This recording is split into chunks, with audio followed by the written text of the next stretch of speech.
कुशवाहा गोलबंदी से राजपूत भड़के तो और छिटके कोयरी, सवर्ण और पासवान भी नाराज। हार पर बीजेपी का मंथन। लोकसभा चुनाव में दक्षिण बिहार में बीजेपी नीत एनडीए को मिली हार पर भारी मंथन हो रहा है। पिछले चुनाव के मुकाबले इस बार एनडीए की 9 सीटें घट गई। खासकर मगध और शाहाबाद क्षेत्र की अधिकतर सीटों पर महागठबंधन के आरजेडी, कांग्रेस, सीपीआई माले उम्मीदवारों की जीत हुई। लोकसभा चुनाव के रिजल्ट के बाद भारतीय जनता पार्टी की आंतरिक समीक्षा रिपोर्ट में सामने आया कि जातिगत समीकरण, टिकट बंटवारा और स्थानीय मुद्दों की वजह से बीजेपी और एनडीए को दक्षिण बिहार में नुकसान हुआ। औरंगाबाद में आरजेडी का कोयरी फैक्टर काम कर गया। इसके काराकाट में पवन सिंह के निर्दलीय लड़ने से राजपूत उनके पक्ष में हो गए और कुशवाहा वोटर एनडीए से छिटककर महागठबंधन में चले गए। इसका असर आसपास की सीटों आरा, बक्सर, सासाराम में भी देखने को मिला।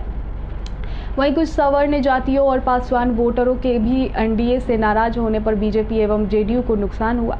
बीजेपी प्रदेश अध्यक्ष सम्राट चौधरी ने पिछले सप्ताह कहा था कि पार्टी राज्य में लोकसभा चुनाव में अपना खराब प्रदर्शन के कारण कई विश्लेषण करेगी। 2019 के लोकसभा चुनाव की तुलना में इस बार बिहार में एनडीए की सीटों पर संख्या कम हो गई। जेडीयू को 4 सीटें किशनगंज, कटिहार, पूर्णिया और जहानाबाद में हार का सामना करना पड़ा।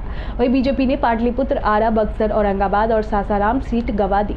इस तरह इंडिया गठबंधन 9 सीटें जीतने में कामयाब रहा, जबकि पूर्णिया में निर्दलीय कैंडिडेट पप्पू यादव की जीत हुई।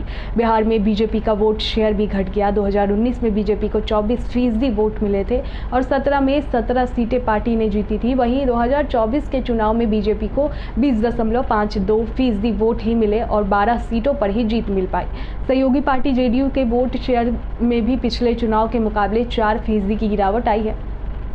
वहीं दूसरी ओर आरजेडी ने इस चुनाव में सिर्फ 4 सीटें जीती, लेकिन 22.14% वोट शेयर मिला, जो राज्य के सभी राजनीतिक दलों में सबसे अधिक है। लोकसभा चुनाव 2024 में एनडीए को बिहार में 45.52% वोट मिले, जबकि महागठबंधन को वोट शेयर 36.47% रहा। बीजेपी का मानना है कि बिहार में कम मतदान और विभिन्न जाति समूह में विभाजित मतदाताओं की लामबंदी से चुनाव रिजल्ट को प्रभावित किया है।